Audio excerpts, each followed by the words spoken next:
my distinct pleasure to introduce our keynote, Julia Angwin. Julia, of course, you probably know Julia's work from Wall Street Journal, ProPublica, Markup, Proof. There's a thread around holding big tech to account, lots of different amazing work. You probably know it. I thought I would share a different story than that because you probably know that. One of the things you might not know, which I think you know, is that when I'm a PI on Media Cloud, which is like a big data project which has a stack of servers in Western Massachusetts with lots of blinking LEDs on them that's full of online news stories that you can search. And when we were building that cluster, we needed to name the servers. So I was like, well, this is like 10 years ago. I was like, well, what should we do? Let's do like, historical or influential journalists. So there's one that's named Bernstein. There's one that's named Wells. There's some other ones in there, and one of them is named Angwin. And then later on, that got promoted to be the head of the node cluster. Don't really know what all that means, but you're the head of the cluster. So I thought, since it was Friday, I thought, like, and Julia's coming to town, I was like, let's be silly. The thing I remember about seeing the cluster was that there's just tons of blinking LEDs on these Dell boxes, and they're all like bright blue. So I thought, well, what if I make her a special name tag? So I made you 2 special name tags, just to sort of represent your doppelganger, your server doppelganger. So this one says Julia Angwin. It's got 3 LEDs on it. Shout out to the makerspace in the other building for the help. And then this one I tried like a side light effect that I'd never done before. So like depending on what you're wearing and the lighting, this might be a better one. They've got a battery glued in, so like enjoy them while they last because they won't last that long. But otherwise, I will leave these up here. You can try them on later and see. Otherwise, please join me in welcoming Julia, not the server. Oh my God. Wow, that is truly epic. Oh my God, this is so much nerd cred. Like if I just start wearing this around the house and to meetings, people just like, and then try to explain it, I really feel like this is gonna work out for me. Maybe not a good way, but thank you. And I was so honored when Ethan told me that you guys had named a server after me. It feels like the absolutely appropriate legacy. So, hi all. I'm Julia Angwin. As Rahul said, I've been doing computation in journalism for a long time. A very brief backstory is the reason I started doing all this is that I'm just a lost math major, right? Like, so I grew up in Palo Alto in Silicon Valley in the early days, like when Silicon Valley was about the fact that computers had gone from the size of the podium to something you put on a podium. And my parents had moved there, were excited about it, worked in software. And so I just grew up thinking like, this is obviously what I'm going to do, and studied math at University of Chicago. But because I knew how to use PageMaker, I got hired at the newspaper to like lay out the ads. And then I was like, these people seem like they're having like a lot of fun. And so I went into journalism and always sort of meant to go back to math, but eventually realized that I could use my math literacy and computer literacy in journalism, which really needs it. And so I want to talk today about just what some first principles of like how I think about journalism in the world that we live in today, which is, we can call it the age of AI. I used to call it the algorithmic age, and before that we called it the big data age, whatever you want to call it. So I want to just start with like a little bit of how I frame the problem, which is basically journalism is outnumbered, right? We're like that line in Hamilton, outnumbered, outgunned, whatever, I remember the last other part of it. But and so, there's like 6 PR people for every journalist. Our revenues are plummeting, as I'm sure you all know.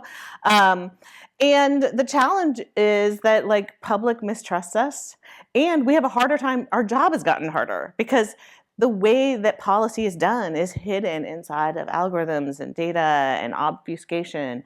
And so we have a harder job and far less resources.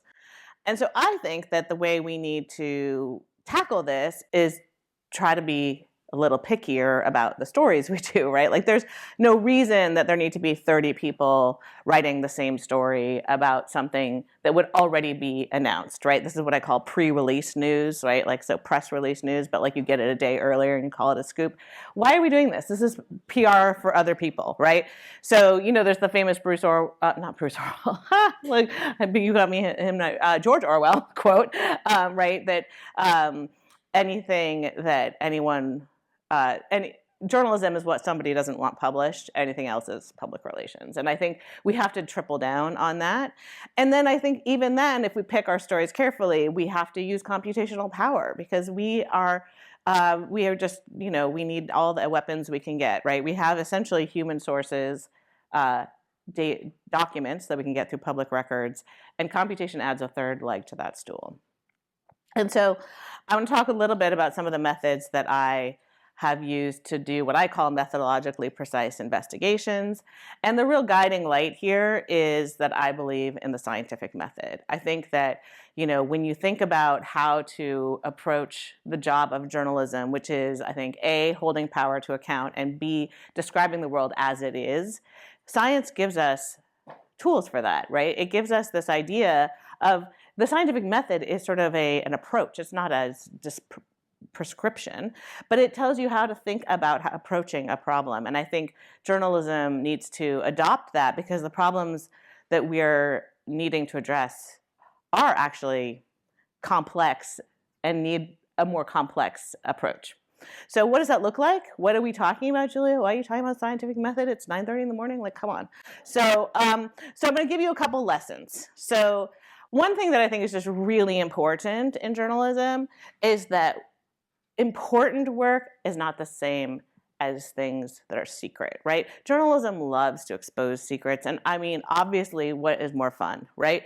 But the truth is, some of the worst things in the world are well known, and it's still important to document them, right? And so here's an example, right? Everybody knows that Google does not give you links anymore, right? You go to Google, you search something, it's all these like boxes and whatever, and everyone you click on just brings you to another Google search, right? So this is not secret, right? This is Yelp's taking them to court. People are complaining all the time about this, right? These stories are from like 2017 or whatever, you know, like this is a long time ago. But at the Markup, which I founded, we decided to try to measure this phenomenon because it's one thing to know something, it's another thing to measure it and quantify it. And so we actually did this project. I don't know if Leon's here yet, but he will be here tomorrow, I think. Leon Yin was the data journalist on it. And we just decided to measure the page, like how much of the page is taken up by Google in search results. So he did this cool thing of straining, he called this a strain, where you basically color the page programmatically to categorize, you know, you have to build a classifier to categorize all the different types of content. And then you could say, okay, they take up 62% of the home screen if you look at it in terms of what would show up on a phone in search results. And if you look at it in terms of what would be on a desktop, which barely anyone uses anymore except me, it would be 41%. But either way, that is an enormous amount of the page, right? And that quantified something that we all already knew. And I think that it had huge impact, right? Like the House Antitrust Committee used it in their findings. And then, of course, we just had a ruling in the summer that said Google's a monopolist in search. And part of it was this idea of using it to promote their own products. And so I do think that like things that are important and important to cover and important to put resources on are not always secrets, right? And so we should think about choosing our stories carefully. Another thing that I feel really strongly about is hypothesis first, data second. And what do I mean by that? What I mean is it is so tempting to go find a data set and be like, I'm going to find a story in this and look through it, right? And there was a whole period of time, which I will remind you about, where people thought that was awesome. This is a story from Wired, 2008. The end of the scientific method, because big data, if you collected enough data, you could just make any old conclusion and you didn't need to worry about it being representative or anything like that. Yeah, not so much. Okay, I don't know, I forgot to tell them to play this. Can you play my little video? But this is what happens when you do that. Okay, yay. So this is a little video illustration by a lovely data viz person who was given Google search results. And basically, maybe you want to play it one more time, it goes kind of fast. It's just like when you get a data set from Google, you see certain topics trend more in the spring. Well, thank you very much. I love that. I call this genre of stories, huh, that's interesting. Okay, which is fine. Like, it's fine. But like, given that we're super outgunned and outnumbered, is this what we should be doing, right? And by the way, that's not a journalism project, so I'm unfairly maligning these people who did a lovely project. But this is actually what you do with Google search results, right? You have a hypothesis. We started our Google investigation with a hypothesis. The hypothesis was Google is giving preference to its own properties in search results. And that hypothesis, it's worth noting, is not something we just invented in our mind. It's something that every Google SEO person would tell you. It was something that people complained about, that Yelp was taking Google to court about. Like, it was a well-known phenomenon, right? And I would call this like a tip. This is what we used to call a tip. Now let's call it a hypothesis, right? So you got a tip, check it out, right? You got a hypothesis, check it out. So I think that is a better way to approach it. And then your data collection can match what you need, right? So then you measure the page and you figure out which part of the page you want to collect. And then you design your data collection around it. And this is I just had to show our beautiful soup of what happens on the Google page as you scroll down. But like, you don't get data like this that leads to true impact if you just go digging around in existing data sets. And why is that? Well, it's because data is political. It's expensive to collect. So, people who are in power have the power and money to collect data. And guess what? They don't collect data that's inconvenient to them. Is there a reason that the Washington Post has been collecting police shootings for 10 years? It's because the police don't want to do it, right? And actually, nobody seems to want to do it. And so data is political. Who collects it decides what is determined from it. So, for instance, recently, Facebook gave a bunch of data to some people. And guess what? It showed that Facebook did not ruin our democracy. And it did not make people more partisan. Did you know that? That is amazing. So incredible. Well, science and nature basically were like, not so much. Critics have doubts. So lots of people have objected to this data because the truth is, you get a data set, it's scrubbed and cleaned for you. You have no idea if it's representative. You have no idea whether key elements of it are missing. You don't even know what the universe around it looks like. So this is not the kind of data we should be relying on for important questions like, is Facebook destroying democracy? So a better way to do it is what we did in the markup. We had a hypothesis. We didn't say, is Facebook suck? I mean, I love that hypothesis, but hard to test, right?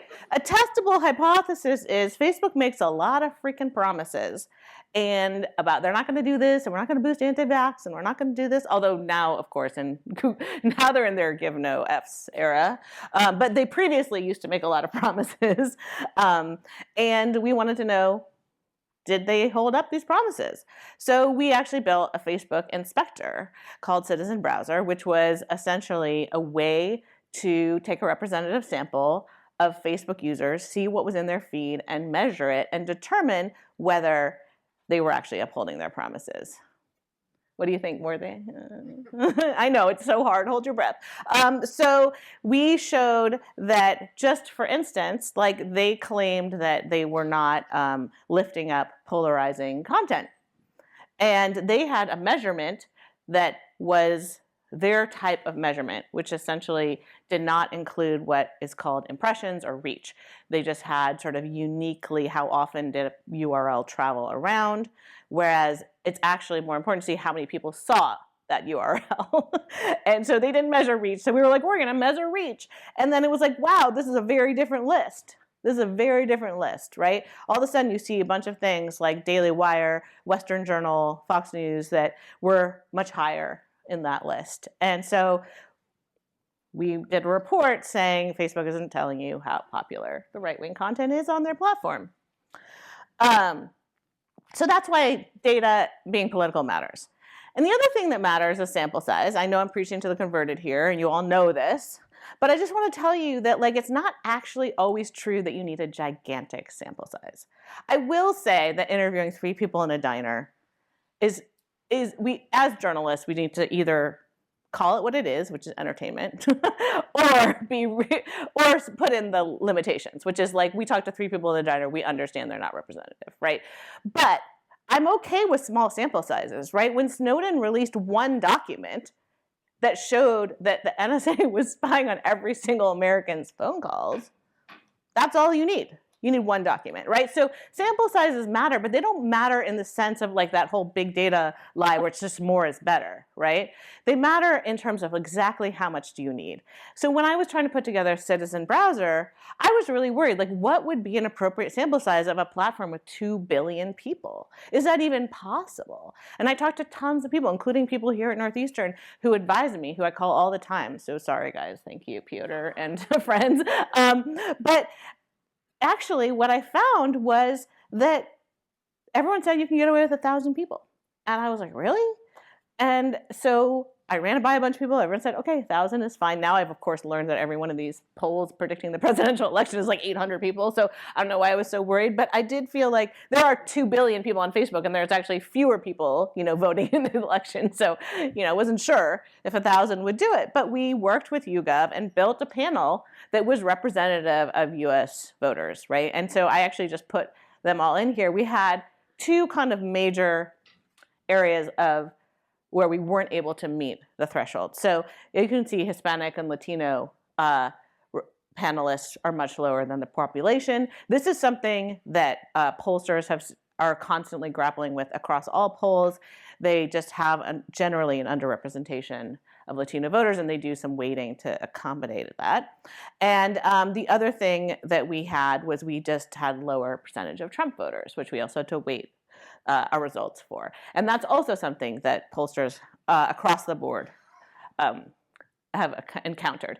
But the fact is, we're fairly representative. We're just as representative as all the polls that are telling you that whatever, that you're making some bets on Polymarket about for the election.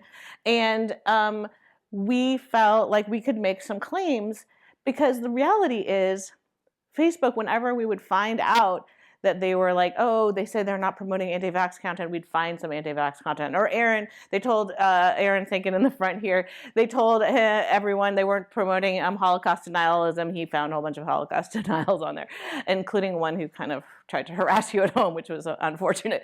But the thing is that a lot of those stories were anecdotal, and so Facebook would say, well, you just found the 3 that slipped through our net, right? So with the representative panel, we were able to say, no more, right? And then when they came out with their study on the most watched thing based on impressions, which based on unique users, and we did it based on reach, we were able to compare actually the domains seen by our panelists compared with what they saw. And we did this correlation to show that actually we could prove statistically that our panel was representatively seeing the same type of content, which was just a fun flourish that nobody cared about except us, but made me happy. So in case you haven't noticed already from my presentation, I love statistics. So I do think journalists have to embrace statistics, right? And the thing that I didn't realize about statistics, when I learned it in college, it sounded like it had really strict rules. And then when I started doing it, I was like, oh my God, this is just like art. There's some painters who are impressionists and some are more, like modernist. And like, so you talk to 6 statisticians, we'd get 6 different views on how we should analyze the data. But I still think that it's important to use this art and just recognize it for what it is. And also, oftentimes we would do multiple types of statistical analysis in a story because some statisticians told us to look at this way and some told us to look at that way. And guess what? They were both racist. Amazing. So, okay, here we are. So one thing that I was worried about was we were doing an analysis of Amazon. So after we did the Google, promoting its own products analysis, we were like, oh, we should do Amazon. They're clearly promoting their own products. And the problem was, A, you probably didn't know this, that Amazon has like more than 150 different brands, which they don't tell you about and they're not labeled. And so it took us actually a month or two to track down all those names and make a classifier. But then it turned out that when you did an analysis, you know how the Amazon search page looks like this, right? And so on the yellow one is the Amazon brands heavily weighted towards the top of the page, and you had the non-Amazon bonds, gray, being heavily weighted towards the bottom of the page. But you can tell by looking at this that this is not something the public is going to get behind, right? This is like not something that's like super easy to understand. And so we were like, I think real estate on the page and the placement is not necessarily the way we're going to tell this story. So we were like, okay, let's find another way. So we ended up, this was also a Leon production, so I'm really touting. You got to go to his talk tomorrow. He was like, let's do a random forest. And I was like, what the hell is that? I didn't learn about that stuff. So a random forest, I'm not even going to try to give it the right description, but basically it's a decision tree, and it's a way to kind of predict probabilities of things happening. So what we did was we built a bunch of models using random forest and tried to figure out which factor about an Amazon listing was most predictive of getting to the top spot. And so essentially what we found was that the most predictive factor by a lot is being an Amazon brand. And everything else, reviews, popularity, shipped by, clicked on, basically insignificant, right? And I was worried about this finding because this was a weird probabilistic backwards looking finding. Like oftentimes we think of probabilistic as like a future prediction, but this is like looking backwards into the data, like this thing is predicting this outcome. And I wasn't sure if lawmakers or policymakers who cared about this, who like Amazon's actively in the midst of antitrust investigation, were gonna really understand this finding. But I was very pleased that our story actually did well. People understood it. And the House Antitrust Committee, this is actually my favorite thing of all time, said that Amazon had repeatedly testified that they did not prioritize their own products.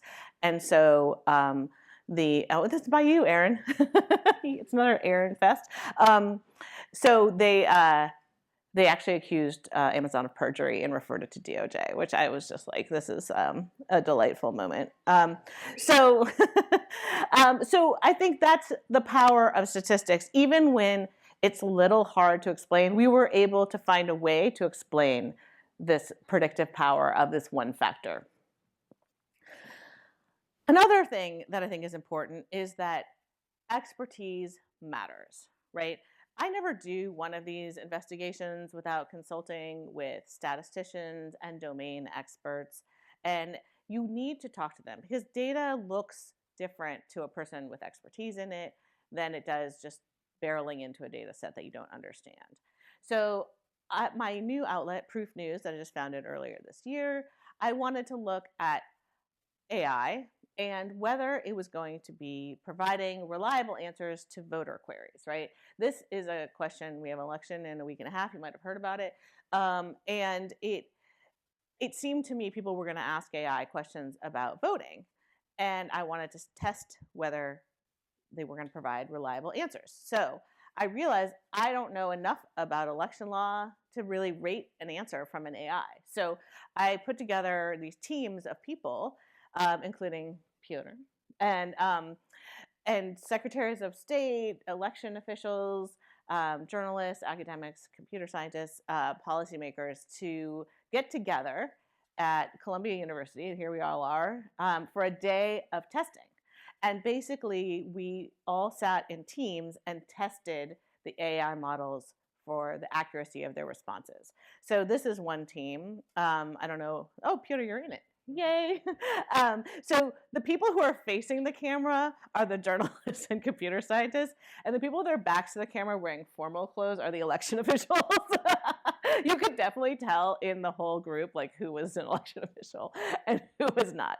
But they all sat around a screen, and essentially we asked a bunch of questions about elections. Very simple questions and some harder questions, but basically things like, where can I vote in this zip code? Or can I wear a MAGA hat to the polls? Which actually is a strangely complex question in Texas.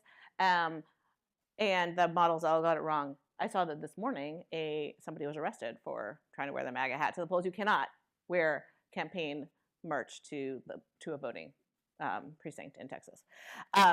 So we had I built a software platform that allowed us to enter one query and see answers from all 5 leading AI models, and then the teams voted on the ratings. And so we basically went with a majority vote, although you can see that oftentimes it was unanimous, but not always. And we had 130 AI responses rated at the end of the day.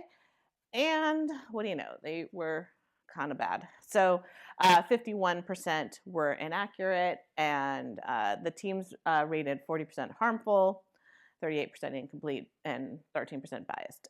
So it was a poor performance. I'm in the midst of redoing that model test. I've been doing it all year, and I'm just going to tell you in a little advance that they have not improved, sadly.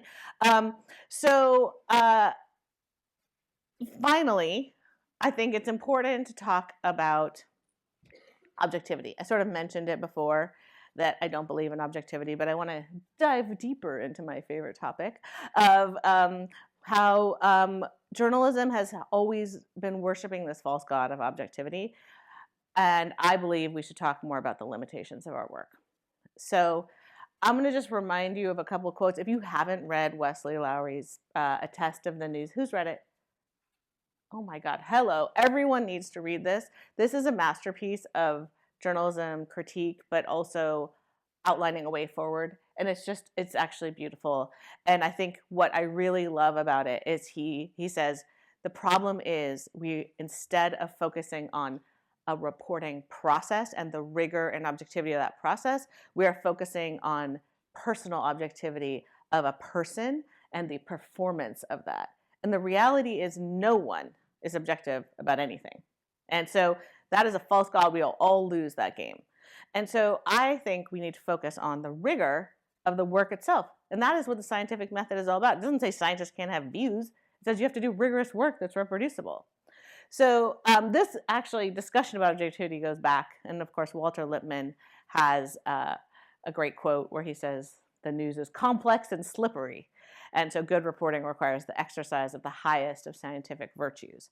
And so there's been a long-standing discussion about how we can use the scientific approach in journalism. And this is something I believe really strongly in. I think we can learn a lot from science. They have worked hard to refine this approach. The way I am doing it now at Proof News is I'm actually putting an ingredients label on every story that just summarizes basically the elements of the scientific method. What was our hypothesis, right? Our hypothesis was they're not going to be able to answer election-related queries accurately. What was our sample size? We had 130 responses that we rated. What technique did we use? We convened experts and had them rate 5 AI models. Our findings were that they were inaccurate. And what are the limitations? The limitations is the most important part of this, that it's a small sample, not necessarily representative, and we access the company's APIs, and they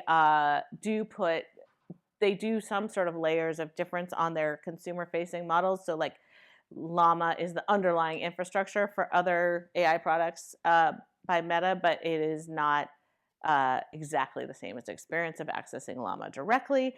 And this has become a real challenge because AI is now embedded everywhere. Like Gemini is popping up in my Google Docs and on top of my search and inside of WhatsApp.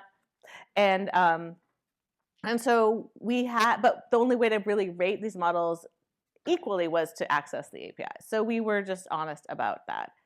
And we put in a huge section of our methodology on limitations. So I think it's really important to just talk about the limitations of the work. There always will be limitations. And so if we're honest about it, it actually allows us to not have to do that fight after you publish where people say, what about this? And what about that? You're like, I already said it. Thank you very much. I call that neenering, by the way. There's always some like a round of neenering after a story comes out. And my final point here is just never give up, right? and what I also really appreciate about science is they see themselves on a journey towards the truth, but that it's always incremental and building upon each other's work. And I think we as journalists need to do more of that too.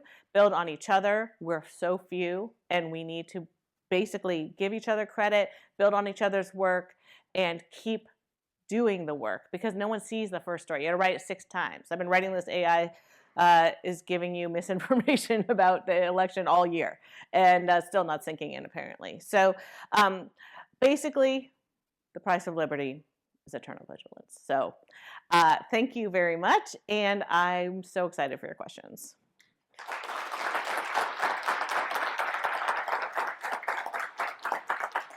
So Rahul is going around with a mic. If you want to raise your hand. Hopefully it's working. A reminder that a question is something that ends with a question mark at the end of it.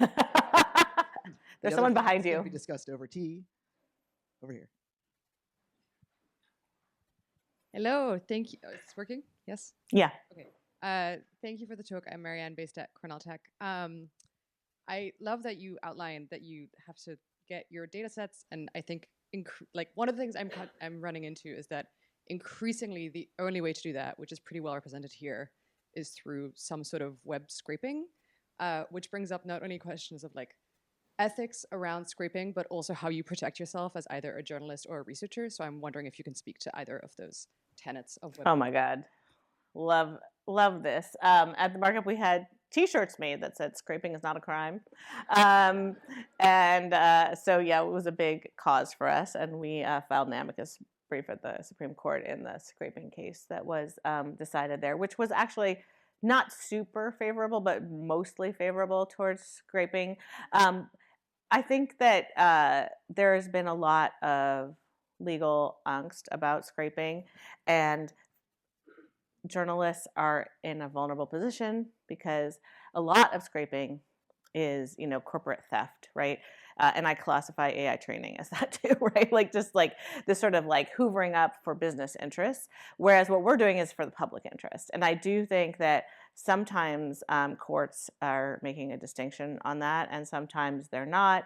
And so the thing that is hard is that you need really good lawyers and expensive media liability insurance. And these are things that are really hard in newsrooms. You have to have that. It's very expensive. And I think it's really difficult when you try to do it academic-wise. I'm not an academic, but I think university presidents are not, and general counsels are not always the same kind of risk takers that media lawyers are. And so I think there's also a real variation in the risk postures there. I think the AI thing is really bad for scraping because now they're scraping so much. You've seen that some websites are going down underneath it. And so it's really bad for people like me and others in this room who do really public interest stuff that's really lightweight and just take exactly what we need. And so I hope that scraping survives this latest assault. So that's not very satisfying, but. Hi, thank you so much for your talk. My name is Dana. I work for the Minnesota Star Tribune. My question was about how you distinguish between the work you're doing and maybe like research. I feel like there's a lot of connections between the methodology you're using and like the approach that is really similar to how researchers are thinking about some of these questions. And I'm curious about what you see the role of journalism is in that landscape, or the role of like collaborating with academics as well. Yeah, I mean, I think I am a little bit of a crossover person, maybe the more academic-y minded of journalists, but I think there's a really important role for journalism in this space because academic timescales and motivations are different than journalists, right? Journalists, I'm really focused on getting these things out before the election, for instance, if it's election related, and I don't.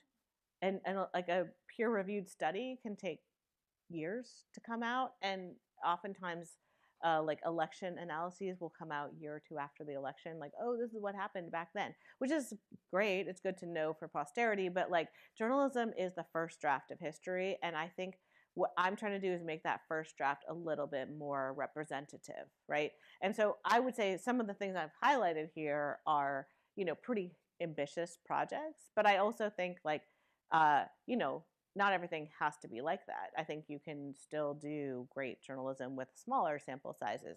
I'm more committed to the idea of being transparent about that sample size and expressing the limitations. That said, I also did do this testing was with an academic partner. It was with Dr. Alondra Nelson, who's at the Institute for Advanced Study. And so I did actually choose in that particular case to partner with her because AI testing actually is such a wide open space, particularly when we started in January, that there wasn't I really wanted someone to help me with the methodology. It's not the same as measuring a Google search page. It was kind of like, so we partnered. And I think partnering with academics is a great approach. Right, we're gonna do one more quick question and then take a break.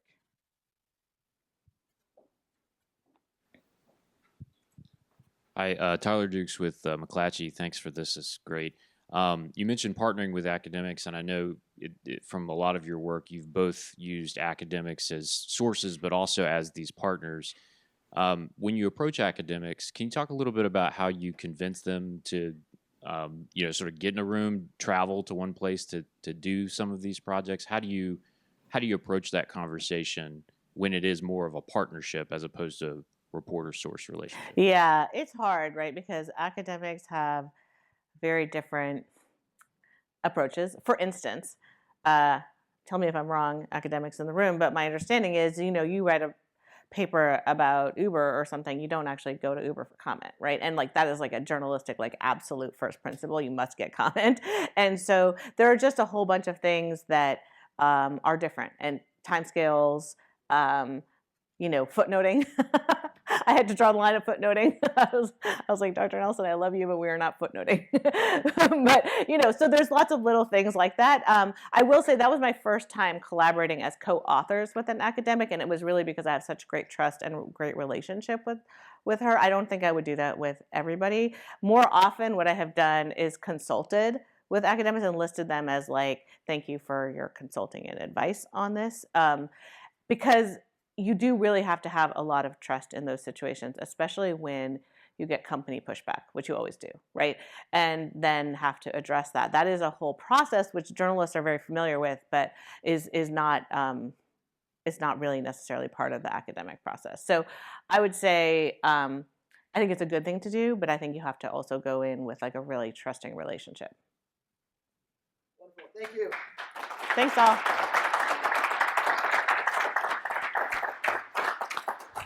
Thank you so much.